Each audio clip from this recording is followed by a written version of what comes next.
সোনামার রান্নাঘর থেকে সকল বন্ধুকে জানাই শুভ নববর্ষের প্রীতি ও শুভেচ্ছা। আজ আমি নিয়ে এসেছি কাঁচা আমের দুর্দান্ত স্বাদের রসগোল্লা রেসিপি। দেখতে যেমন সুন্দর হয়েছে, খেতেও তেমনি সুন্দর।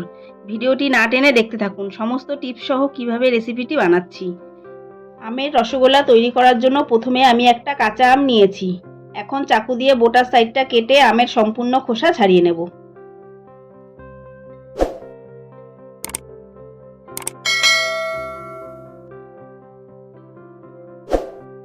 আর আমের আটির অংশটা ফেলে দেব।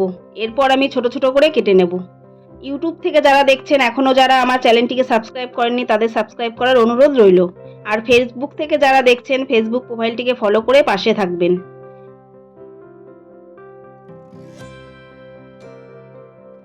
আমি ছোট ছোট পিস করে কাটবো। আপনারা চাইলে লম্বা পাতলা করেও কেটে নিতে পারেন।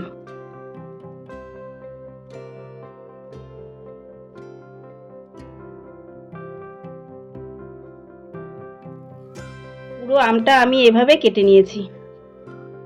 এখন হাফ বাটি জল নিয়ে কাটা আমগুলো ভালো করে ধুয়ে নেব।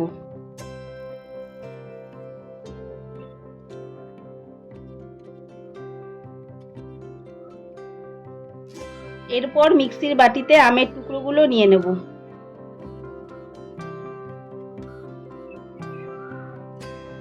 ভালো করে পেস্ট করে নিতে হবে। দানা দানা ভাব যাতে না থাকে, এর জন্য ছাঁকনিতে ভালো করে ছেঁকে নিতে হবে।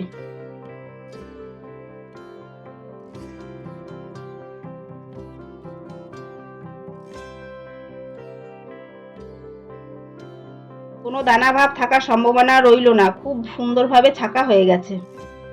এদিকে আমি ছানা কাটার জন্য কড়াইতে 1 লিটার দুধ ঢেলে দেব। এখন দুধটা ভালো করে জাল দিয়ে ফুটিয়ে নেব। দুধ ভালো করে ফোটানো হয়ে গেছে, এবার গ্যাসের ফ্লেম অফ করে দেব।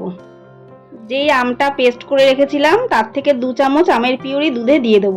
আপনারা চাইলে ভিনিগার দিয়েও ছানা কাটাতে পারেন। এবার হালকা করে এইভাবে নাড়তে থাকবো।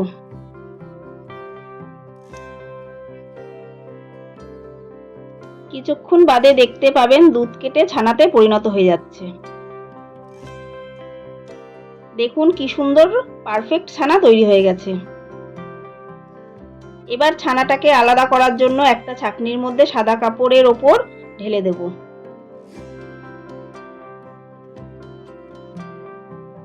চামচ দিয়ে চেপে নিয়ে বেশ কিছুক্ষণ কাপড়ের মধ্যে ঝুলিয়ে ছানা থেকে জল বার করে নেব।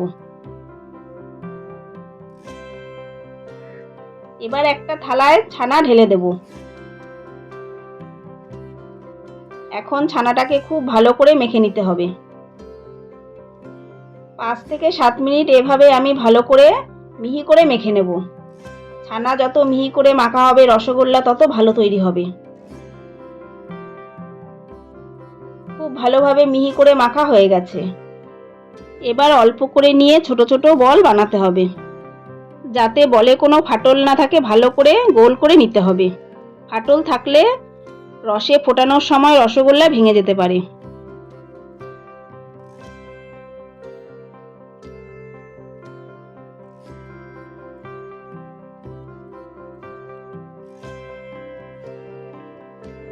এভাবে আমি সবগুলো বল বানিয়ে নেব। 1 লিটার দুধ দিয়ে আমার 13টা বল তৈরি হয়েছে। এবার কড়াইতে রস তৈরির জন্য 1 কাপ চিনি দেব, সাথে 2 কাপ জল দেব। গ্যাসের ফ্লেম মিডিয়ামে রেখে চিনি গলাতে হবে। চিনি গলে গেলে আমি যে কাঁচা আমের মিশ্রণটি তৈরি করে রেখেছিলাম তার থেকে 2 চামচ ছানা কেটেছি আর বাকি মিশ্রণটি রসে দিয়ে দেব। রসের সাথে আমের পিউরি ভালো করে মিশিয়ে নেব। একদম যাতে দোকানের মতো দেখতে হয় এর জন্য আমি কয়েক ফোঁটা গ্রিন ফুড কালার দেব। আপনারা চাইলে নাও দিতে পারেন। ফুড কালারটা এবার ভালো করে মেশাতে হবে। এবার হাই ফ্লেমে 2 থেকে 3 মিনিট ফোটাতে হবে। 2 থেকে 3 মিনিট ফোটানোর পর আমি যে বলগুলো তৈরি করে রেখেছিলাম সেই বলগুলো এখন রসে দিয়ে দেব। হালকা করে নেড়ে বলগুলো রসে ডুবিয়ে দেব। এবার হাই ফ্লেমে 20 মিনিটের মতো মিষ্টিগুলো রান্না করতে হবে।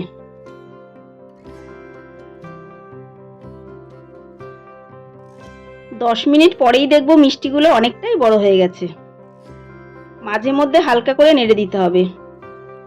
20 মিনিট রান্না করার পর মিষ্টিগুলো একদম বড় হয়ে গেছে। এবার গ্যাসের ফ্লেম অফ করে দেব। তৈরি হয়ে গেছে দারুণ স্বাদের কাঁচা আমের রসগোল্লা। দেখতে যেমন লোভনীয় হয়েছে, খেতেও ভীষণ দারুণ হয়েছে।